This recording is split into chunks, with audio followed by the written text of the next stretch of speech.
오늘은 단재강세 4478년 배달 4354년 양력 4월 16일 음력 3월 초닷새.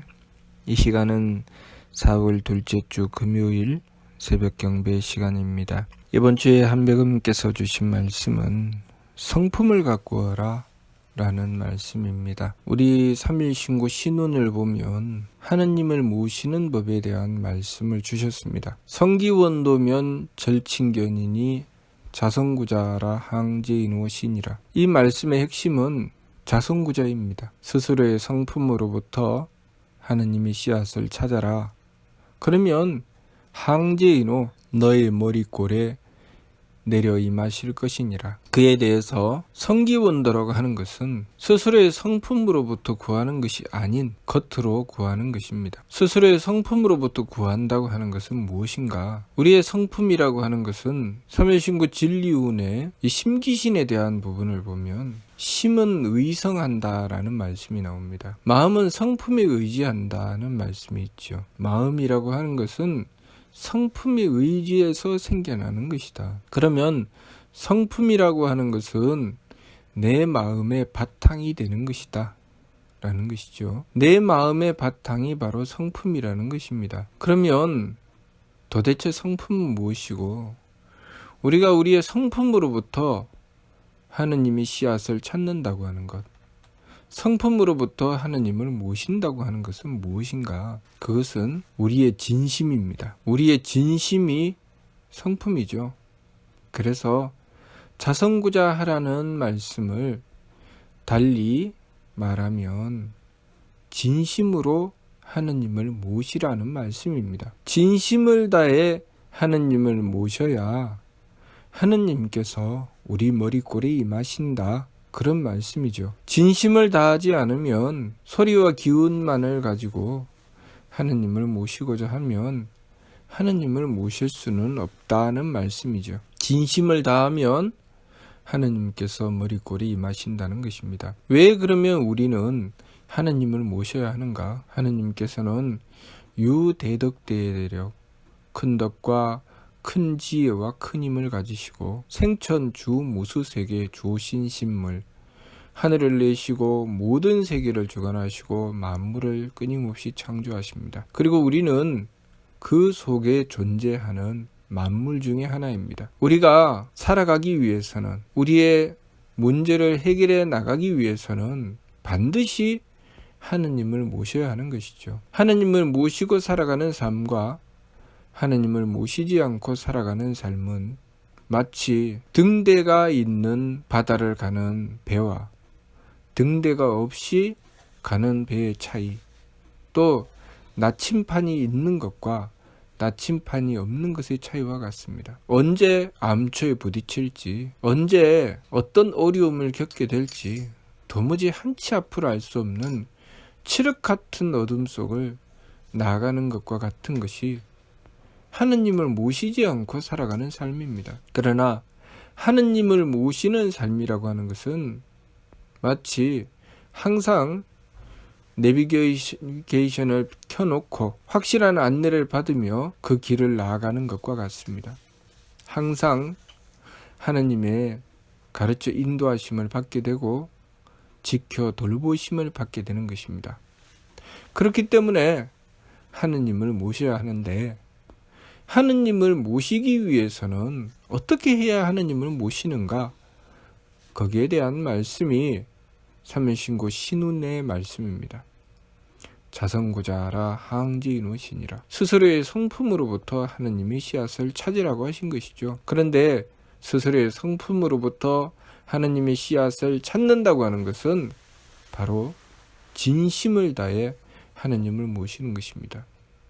이번 주 말씀, 성품을 가꾸어라, 무슨 말씀인가? 진심을 지켜야 한다는 말씀이죠. 진심, 양심 같은 말입니다. 우리가 평소에 마음가짐을 바로 해야 하는 것, 평소에 도리를 지켜야 하는 것, 평소에 도리를 지키기 위해서 정성 들여야 하는 것, 그 모든 것은 우리의 본심, 진심, 양심을 지키기 위한 것입니다. 다시 말해서 우리의 성품이 하느님을 모실 수 있는 참된 터전이 되어야 한다는 것이죠. 조금이라도 우리가 우리의 참된 성품을 지켜야 그곳에서 하느님을 만날 수 있다는 것입니다. 지난 말씀을 통해서 성품이라고 하는 것은 하느님께서 내어주신 하늘, 그 하늘의 한 부분이 우리의 성품이라고 하셨습니다. 그런데 우리가 우리의 본심을 잃어버리고 나면 그 성품을 잃게 되는 것이죠. 그러면 우리가 어디에 가서 하느님을 찾겠습니까? 하느님을 찾을 수가 없지요. 그러니 우리가 우리의 본심을 지켜야 됩니다. 진심을 다해서 하느님을 모셔야 되죠. 이익을 따라서, 그리고 자기가 계산하고 궁리해서 그렇게 하느님께 향해서 흥정하려고 하는 것이 아니라 순수하고 깨끗한 마음, 참된 마음으로 하느님께 자신의 거짓 없는 순수한 마음으로 하느님께 다가가야 됩니다. 잘못했으면 잘못한 것을 하느님께 반성하면 되고, 부족하고 모자라면 부족하고 모자라는 대로 하느님께 구하면 됩니다. 어리석으면 어리석은 대로 하느님께 여쭈면 됩니다. 그러나 우리가 우리의 본심을 속이고 양심을 속이고 하느님께 불경하여 다가가게 되면 하느님은 만날 수가 없는 것입니다. 삼위신구를 통해서 하느님은 어디에 계시는가? 천궁에 계신다고 하셨습니다. 천궁은 어디 있는가? 하늘에 있다고 하셨습니다. 하늘은 신국이라 하느님의 나라라, 그 하느님의 나라에 유천궁, 천궁이 있다고 하셨고, 그 천궁은 계만선 문만덕, 온갖 착함의 계단과 온갖 덕의 문으로 이루어져 있다고 하셨습니다.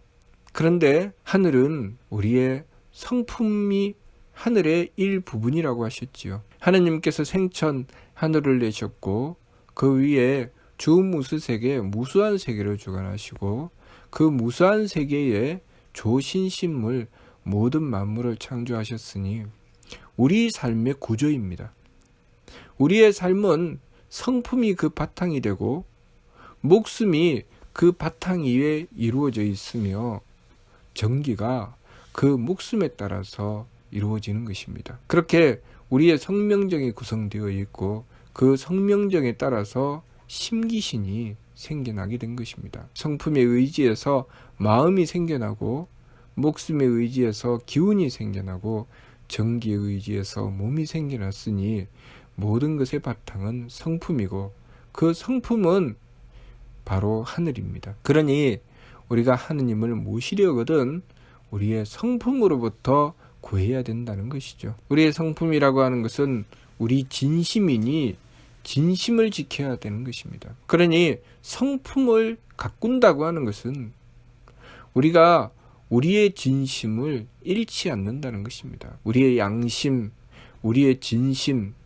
그래서 우리가 하느님을 모실 때 하느님은 어디에 계시는가? 우리가 진심으로 하느님을 모실 때 하느님은 우리 머리꼴에 계신다고 하신 것입니다. 우리에게 하느님께서 항상 그 진심, 그 양심으로부터 우리에게 지적하시고 때로는 타이르십니다. 우리가 잘못할 때 하느님께서는 우리를 꾸지라 마시며 무섭게 질책하십니다. 그것은 우리가 그 진심을 소중하게 지켰을 때, 다시 말해서 하느님을 지극하게 공경했을 때 가능한 것이죠. 만일 우리가 우리의 진심을 짓밟아 버린다면, 양심을 저버린다면, 그래서 하느님을 공경하지 않는다면 그 어느 곳에서도 우리를 지적해 주시는 하느님의 말씀은 들을 수가 없습니다. 양심의 소리를 듣지 않으려고 귀를 막아버리고 나면 하느님의 말씀은 그 어느 곳에서도 들을 수가 없습니다. 하느님의 말씀은 양심의 소리에서 듣는 것입니다. 우리의 본심에서 듣는 것이죠. 그래서 그 어떤 성전에 가고 그 어떤 성지에 간다 할지라도 내가 내 진심을 잃어버리고 나면 그 어느 곳에서도 하느님을 만날 수 없습니다. 그러나 내가 홀로 골방에 앉아 있어도 내 진심을 잃어버리지 않는다면 바로 그곳에서 하느님을 바로 만날 수 있으니 그 말씀이 자성구자하라 항제인 오시니라 라고 하신 말씀입니다. 수많은 경전을 다 외우고 있고 천지를 다 꿰뚫는 지혜를 가지고 있어도 내 진심을 놓치고 나면 하느님은 만날 수가 없는 것입니다. 그러니 우리가 순수함을 잃어버리고 교활하고 사특해서는 하느님을 만날 수가 없는 것이죠. 그러므로 과거 홍암대종사께서 중간가를 통해서 주신 말씀이 내 진성 구할 때에 교교한 저달 보라. 한 달이 각각 물에 똑같이 찍혔건만 고요코 맑은 물엔 맑은 빛이 환왕청, 흔들고 흐린 물엔 흐린 빛이 어스름이라고 하셨습니다. 그러니 우리가 우리의 진심, 우리의 본심을 흐리지 않고 맑고 깨끗하게 지켰을 때, 하느님을 지극하게 공경하고 받들었을 때 하느님께서는 뚜렷하게 그 모습을 드러내십니다. 우리가 잘못하면 뚜렷하게 지적해 주시고, 우리가 잘하면 항상 칭찬해 주시고, 우리의 옳음을 지켜주십니다. 그 누가 무엇이라고 해도 내가 참되고 바르게 하는 것은 하느님께서 내 편을 들어주시고, 내가 그 누가 나를 칭찬하더라도 내가 어긋나고 잘못된 것은 하느님께서 엄중하게 꾸지람하십니다. 그런데 그러한 하느님을 모시기 위해서는 내가 평소에 마음가짐을 함부로 가지고 양심을 저버리고 제 마음대로 살아가서는 그런 하느님을 모실 수가 없다는 것입니다.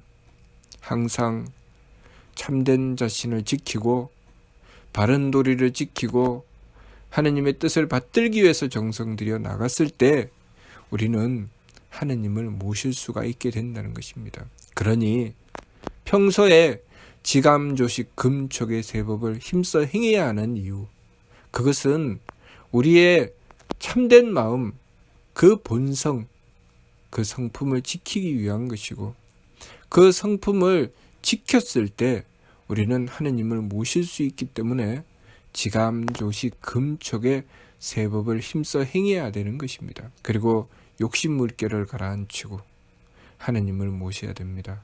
왜냐하면 욕심 물결이 일어나면 하느님의 말씀을 저버립니다. 내 양심에서, 내 본심에서 하느님께서 뚜렷하게 하느님의 말씀을 우리에게 주셔도 우리는 내 욕심 때문에 그 말씀을 저버리고 제 마음대로 행하게 됩니다. 그러니 세법을 힘써 행해서 욕심 물결을 가라앉히라고 하신 것입니다. 그리고 일의 화행, 한 뜻으로 변화되어 나가야 된다. 한 뜻으로 변화되어 나간다고 하는 것은 우리가 하느님을 모시고서 하느님의 뜻을 받드는 것을 말씀하시는 것입니다.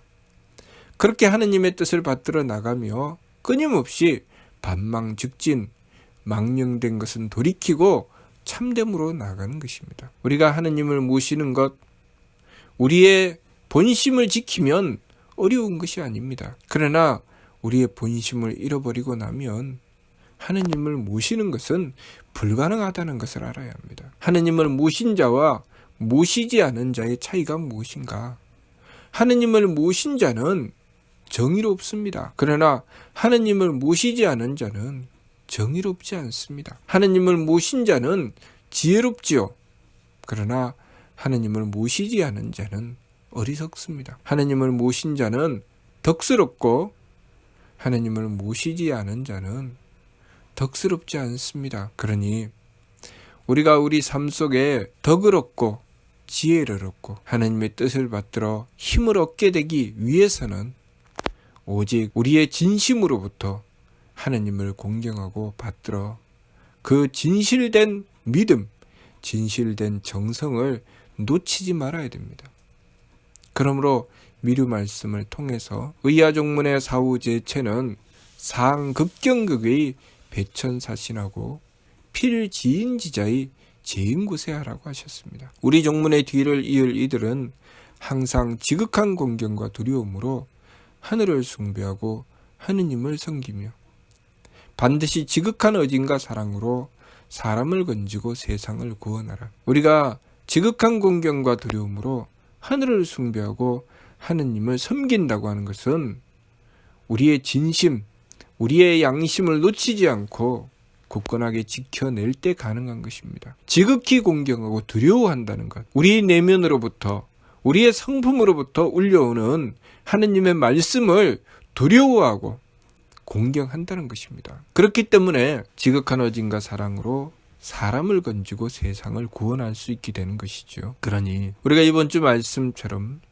성품을 가꾸어서 우리의 진심을 지키고 그 진심으로 하느님을 지극히 공경하여 항상 하느님께서 우리 머리꼴에 임하시어 뚜렷하게 하느님의 말씀을 베풀어 주시는 그 말씀 받들 수 있도록 하여야 하겠습니다.